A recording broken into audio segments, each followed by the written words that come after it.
Muy buenos días, quinto año de secundaria. Soy Josué Gallegos y esta es la clase de geografía. Bien, ya estamos en la semana número 35 y corresponde hablar de las actividades económicas o, como en tu libro dice, sectores económicos.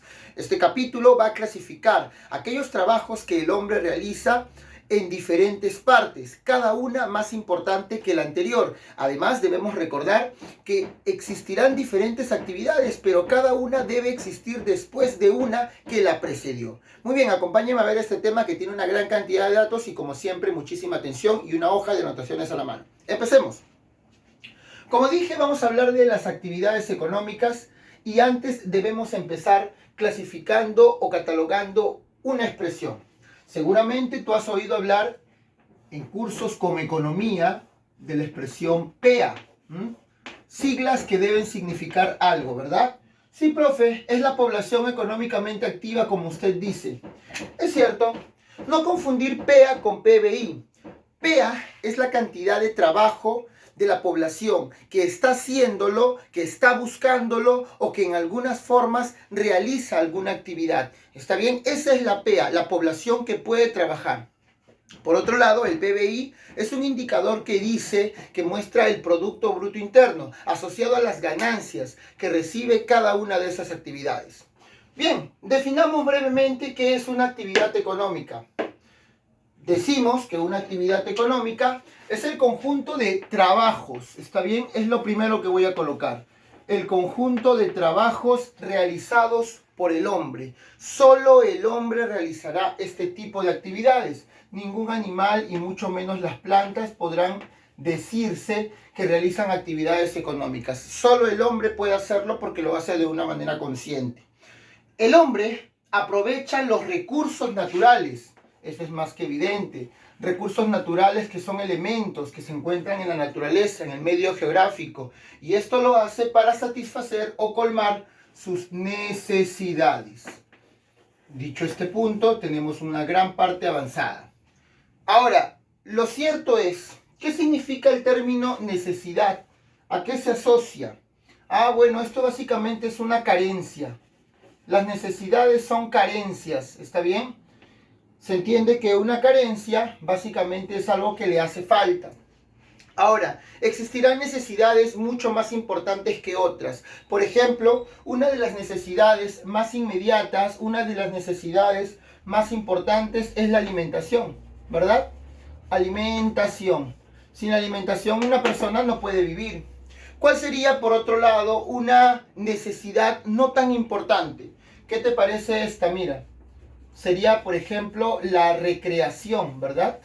La recreación es una necesidad importante, no, porque una persona puede vivir sin recrearse o en todo caso sin recrearse mucho, pero no puede vivir sin alimentarse. Esto es muy diferente, ¿ya? Continuemos.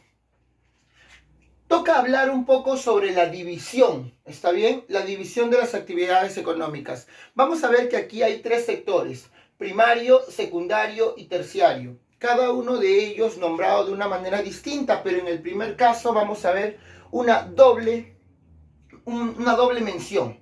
Las actividades primarias pueden ser, en algunos casos, extractivas.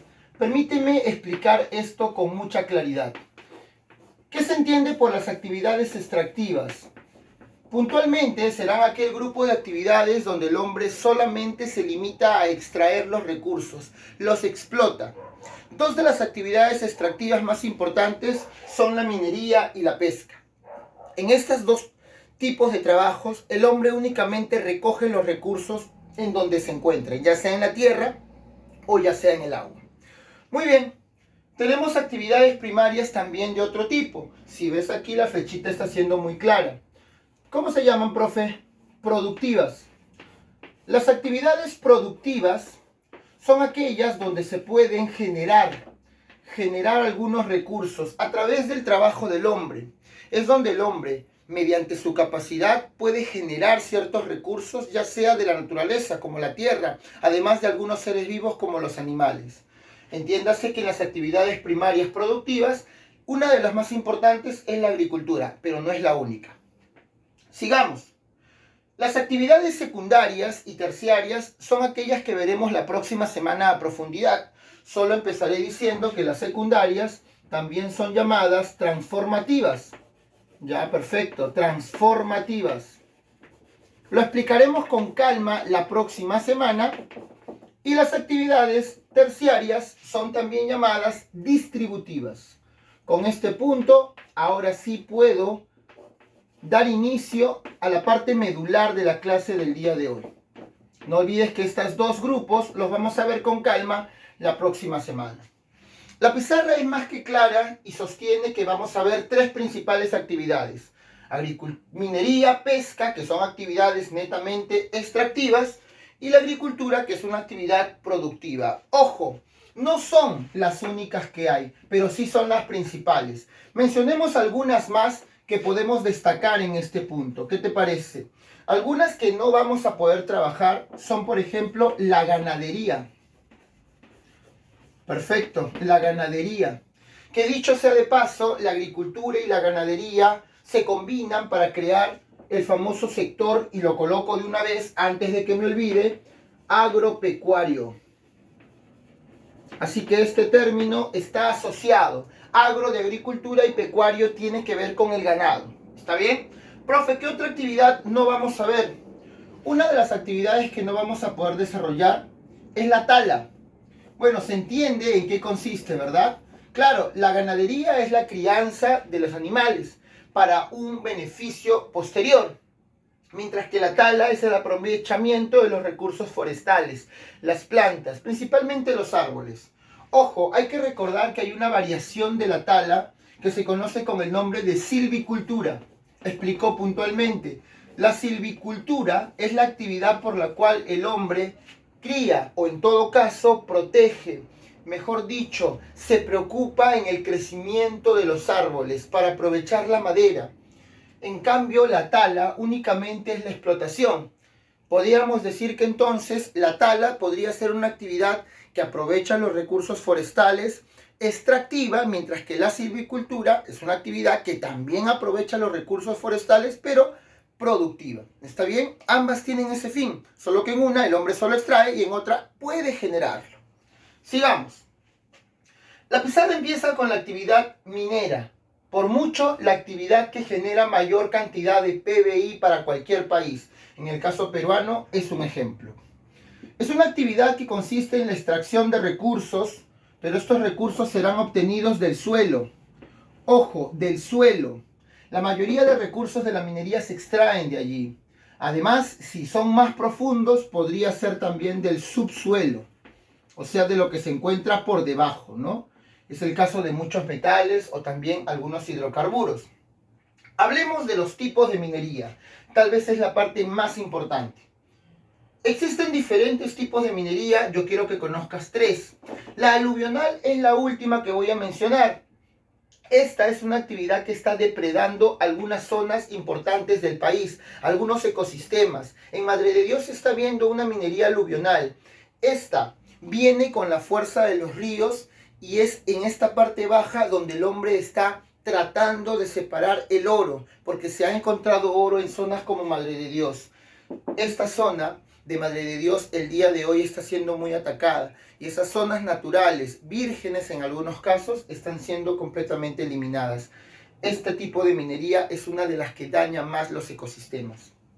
Por otro lado, tenemos otro tipo de minería. Esta de acá sí está en el dibujo, se llama socavón. Profe, ¿en qué consiste la minería tipo socavón? Consiste en aquellos huecos, agujeros que se hacen, ojo, túneles, ¿está bien? Que se hacen en los cerros para meterse allí y extraer el recurso. Es cuando alguien se entera mediante una imagen satelital que el recurso se encuentra debajo de una montaña. Sacar la montaña tomaría mucho tiempo y mucho dinero. Mejor hacemos un túnel como este que está aquí y nos metemos al interior de esa montaña. Así extraemos todo el recurso. Este tipo de minería es muy peligrosa, no te lo olvides. Podría ceder la entrada dejando atrapado a la gente que está dentro.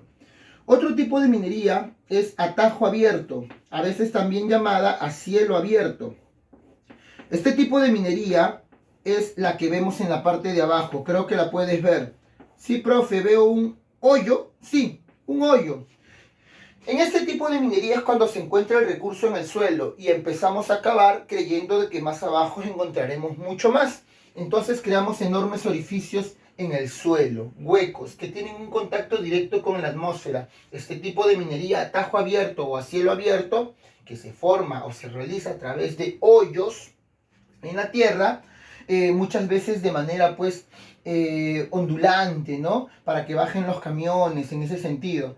Mira, por ahí tenemos un camión que está extrayendo todos los recursos. Además, este tipo de minería es bastante contaminante en el sentido atmosférico. Ya está. Profe, una pregunta. ¿Cómo se llama el lugar donde se explota el recurso o mineral valioso? Ya, te lo digo.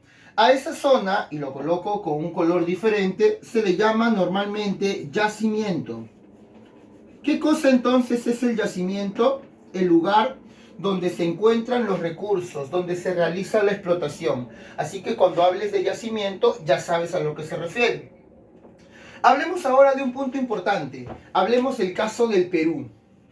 La minería en el Perú es un tipo de minería bastante, llamémosle, depredacionista, ¿no? Depreda todo lo que se puede encontrar. Es una actividad muy desgastante para el suelo. En el Perú podemos encontrar metales costosos como el oro y la plata, metales pesados como el plomo, por ejemplo, o el hierro, además de algunos metales ligeros como el aluminio, por ejemplo, o el estaño. También podemos encontrar hidrocarburos como por ejemplo el petróleo, el carbón o el conocido gas.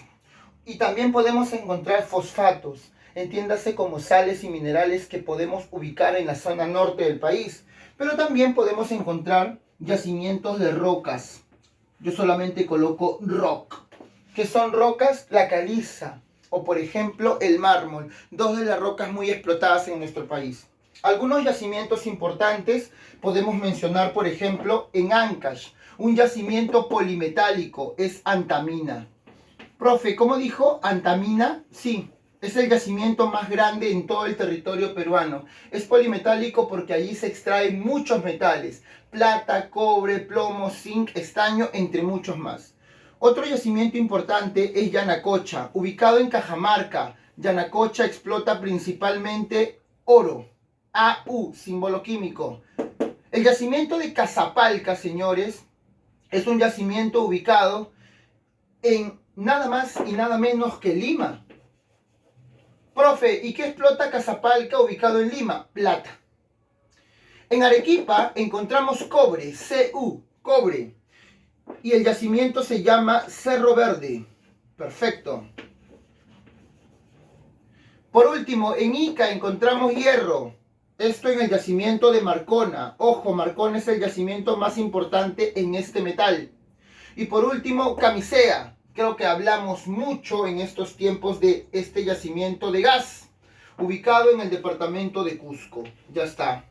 Profe, entonces podemos ver que en el Perú hay una gran cantidad de recursos. Sí, ¿qué recursos no hay en el Perú?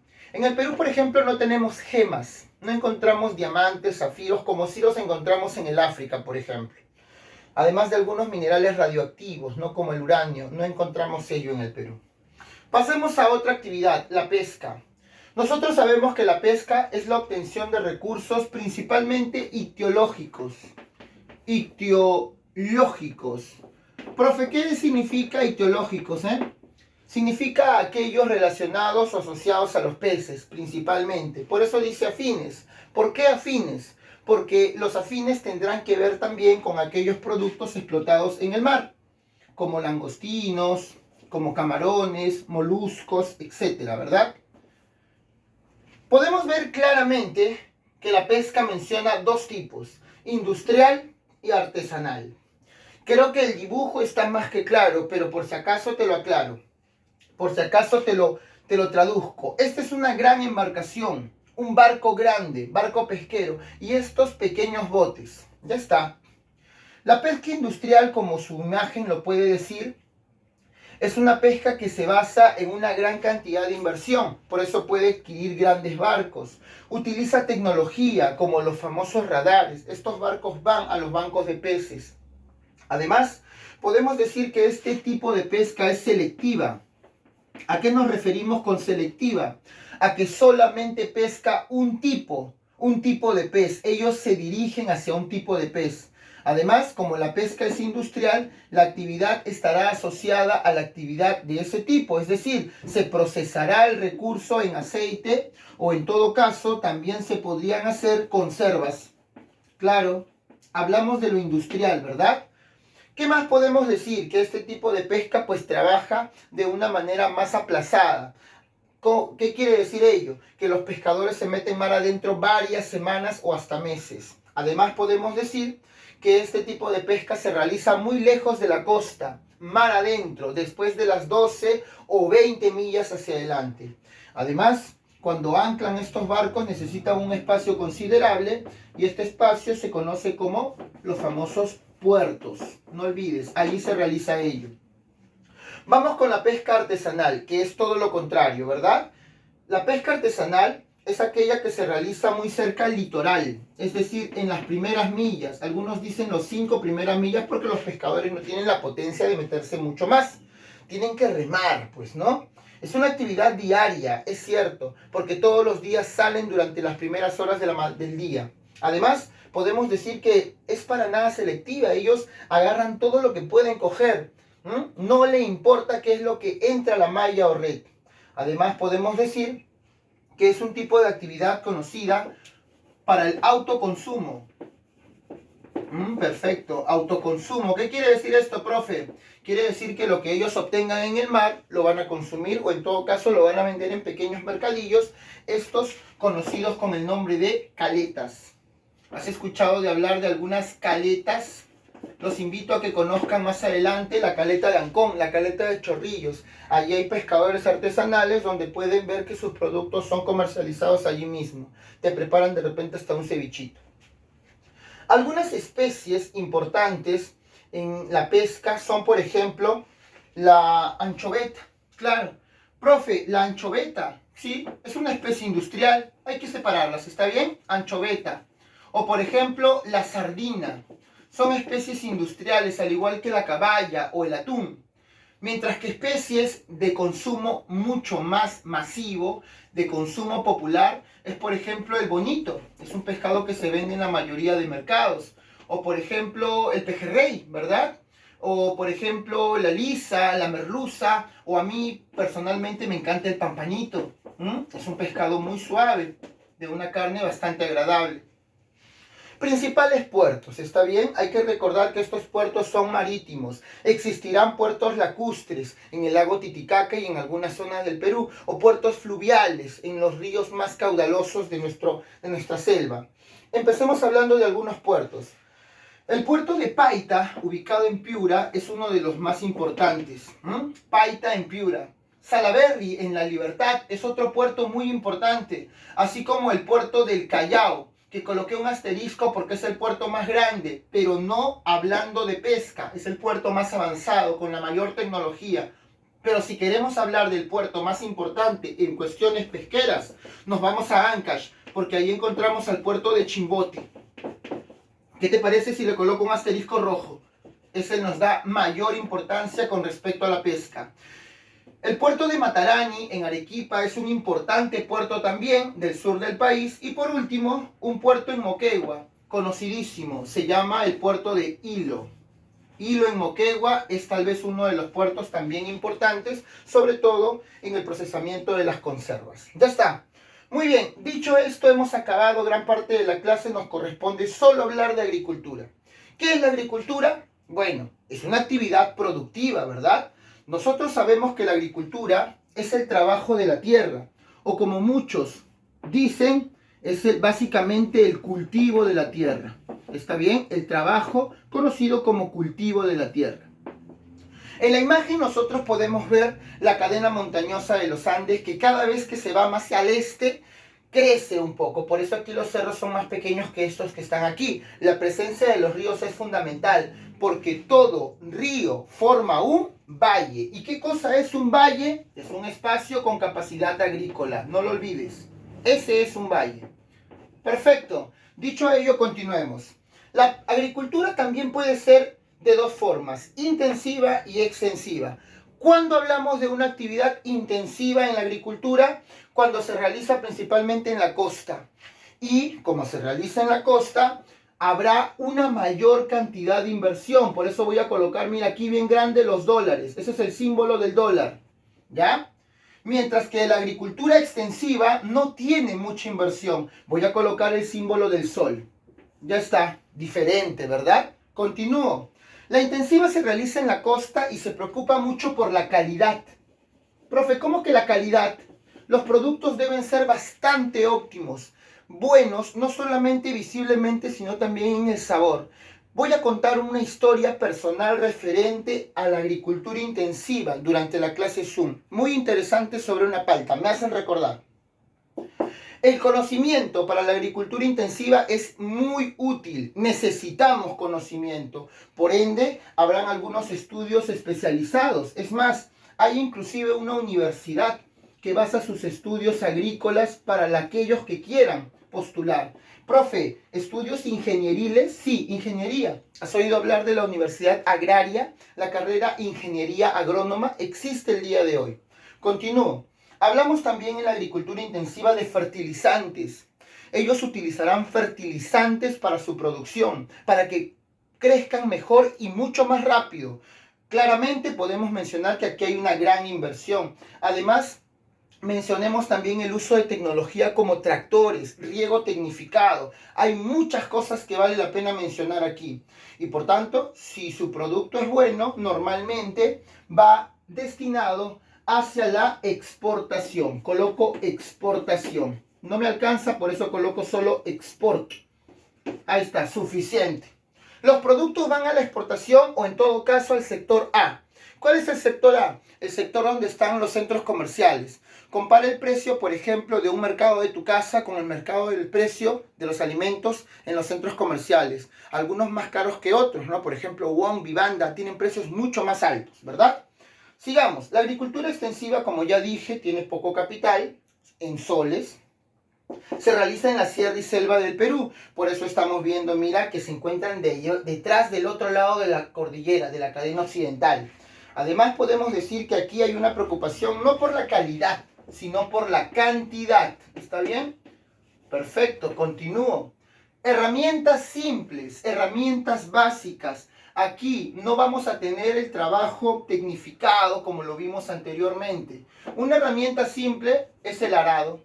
¿Han oído hablar del arado? Dos animales atados a un tronco, a un palo que abren la tierra lentamente, empujados con el látigo de un agricultor. Además, podemos hablar de que aquí no hay una técnica de irrigación, no se estudió para ello, simplemente se espera la presencia de las lluvias. Por tanto, seguimos avanzando. Lluvias, por supuesto. ¿Quién va a gastar en agua? El producto, como no hay una buena inversión, simplemente será de mala calidad y esto va destinado al mercado interno nacional. Claro, al mercado interno. Ahí está. Profe, ¿cómo que el mercado interno? Lo que uno consume normalmente, pues no. Precios bastante cómodos y a veces los frutos no son de una calidad exageradamente buena. Terminemos esta clase hablando de los principales cultivos por región. En este punto vamos a hablar de costa, sierra y selva y mencionaremos algunos cultivos, además de un valle importante de la zona en donde se encuentren. ¿Qué podemos mencionar sobre los cultivos? Bueno, veamos algunos puntos importantes. En la costa destaca, por ejemplo, el cultivo del arroz básico. También mencionemos a la caña de azúcar, claro, el cultivo de la vid, o por ejemplo el algodón, claro, son cultivos importantes en la región costera.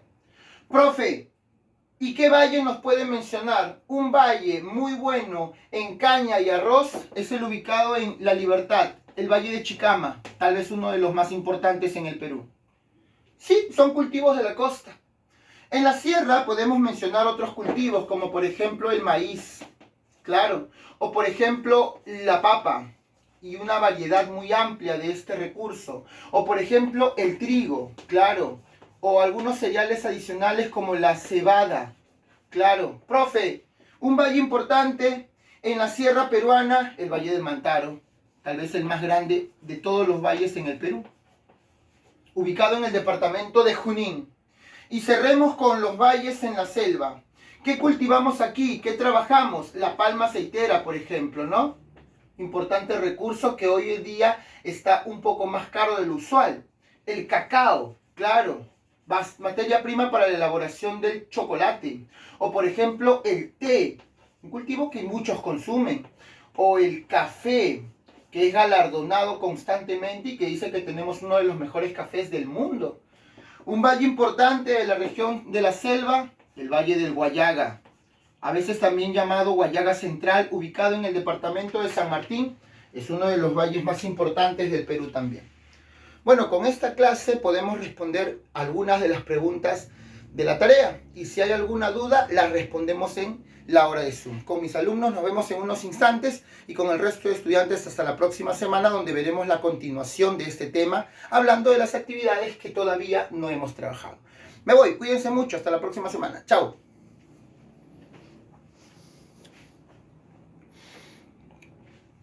Perdón, olvidaba algo. ¿Y sabes qué olvidaba? Olvidaba la PEA. Y aquí había un punto que no había colocado. En la PEA, la población económicamente activa, nosotros mencionábamos que hay una actividad que tiene un gran número de trabajadores. ¿Cuál es la actividad que demanda un mayor número de trabajadores? Lo coloco aquí y perdón, ya me estaba yendo. Es el turismo. Uy, perdóname por esa intervención abrupta. Ahora sí, cuídate mucho. Nos vemos. Chau, chau.